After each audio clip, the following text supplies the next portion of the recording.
Hey everybody, it's the Boss Lady here, coming to you today with Talk About It Tuesday.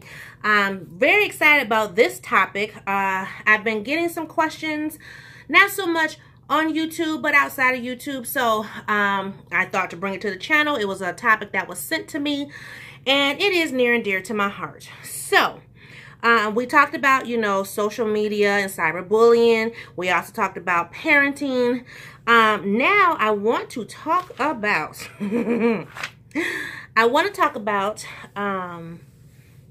healthy relationships when it comes to marriage. And the reason why is because I keep getting this question asked. And so I'm going to tie that in, healthy relationships, along with what makes my relationship special to me, not so much special to you. So, I was sitting here and I was thinking about it, and actually, after going to church and listening to my pastor, she brought up a lot of points as far as how a woman, and I'm just speaking man-woman in this video, how a man and a woman should treat each other within their relationship. Husband should be the head of the household, as far as, making sure that whatever a woman needs, she has, not so much in a spoiling type of way, but making sure that, she has a roof over her head and, resources and things, and that the woman, the wife, should be respectful of her husband. And so, I was asked, how do you guys do it? And honestly, I don't know how to answer that question. What we do works for us. There are a lot of people who, they put a relationship, they put a marriage on a certain pedestal.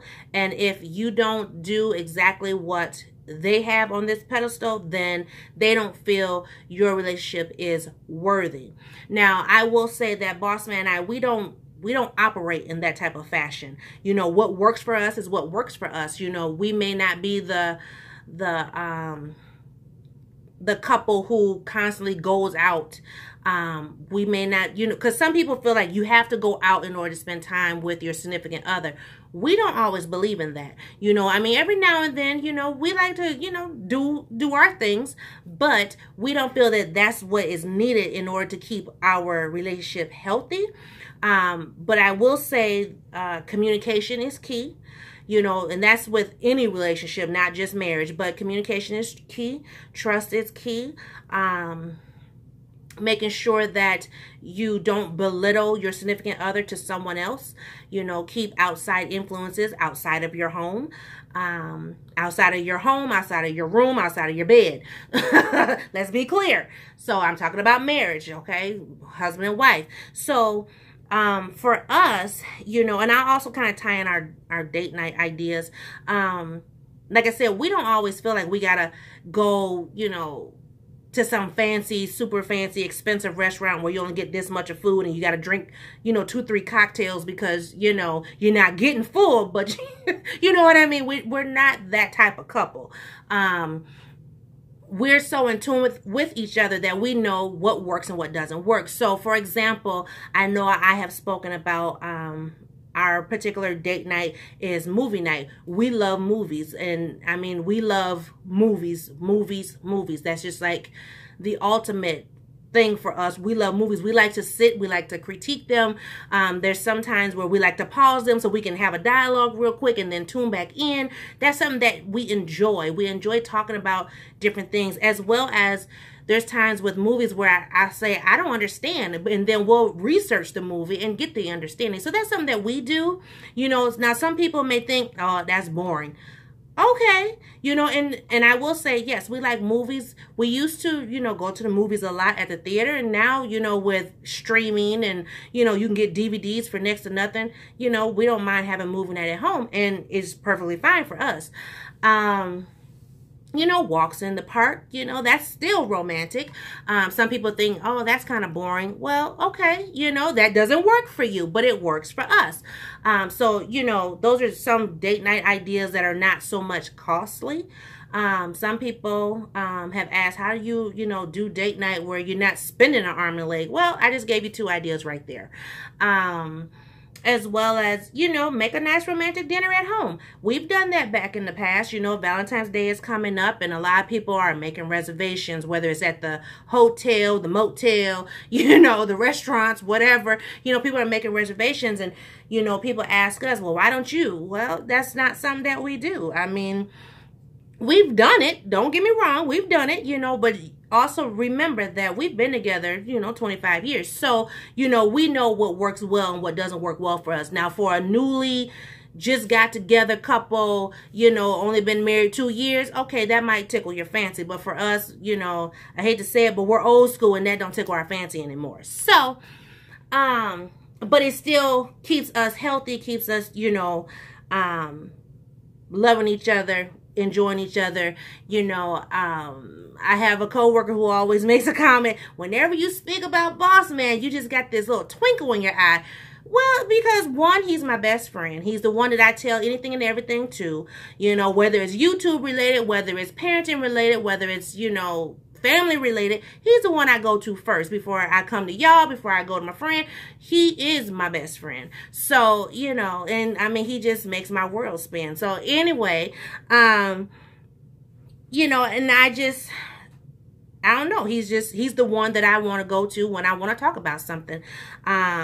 You know, he makes my heart pitter-patter after 25 years. Now, some people who've been married 40, 50, 60 years, they may not look at their significant other the same. I do know a person who, you know, they've been married for however long, and, you know, her husband gets on her nerves. And I'm thinking, I don't want to be like that. And that's the thing. That's the key with keeping a healthy relationship. When you see something that is negative, when you see something that just don't seem right, that's when you put it in your mind and in your spirit to say, that's not how I want to be. I don't want that in my relationship. And then you work hard not to have it happen. And if you foresee that it's even leaning that way, you have a conversation. That's where that communication comes in at. So I hope that helps, you know. For me, you know, it doesn't take a lot to make me happy. I mean, you know, my husband will say, you know, I'm spoiled, but I am the baby of the family. So therefore, you know, I was spoiled by my grandfather, my father, my dad, you know, and then my husband came along and, you know, he just keeps it on going. So, you know, but there are times where he says no, and I'm just like, well, dang, you know, feelings get hurt, but I move on. But I too spoil him. So it has to be a two-way street. You can't just have it where, you know, you're receiving. You have to also give.